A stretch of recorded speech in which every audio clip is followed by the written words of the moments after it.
السلام عليكم ورحمة الله وبركاته. أعزائي المشاهدين والمتابعين، حلقة جديدة من قناتكم ترند المعرفة 24 وفيديو كروري فالفردي. ومن هو؟ ما هو المقطع المنسوب لكروري فالفردي؟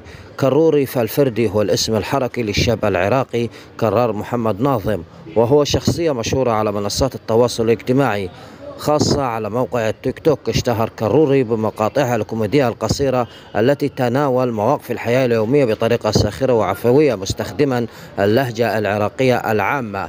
وقد تداول رواد مواقع التواصل الاجتماعي خلال الساعات القليلة الماضية مقطع فيديو منسوب للتيك توكر العراقي كروري فالفردي في أوضاع لا أخلاقية مع مدربه، وضجت مواقع التواصل الاجتماعي بهذا الفيديو الذي قيل أنه منافي للآداب العامة.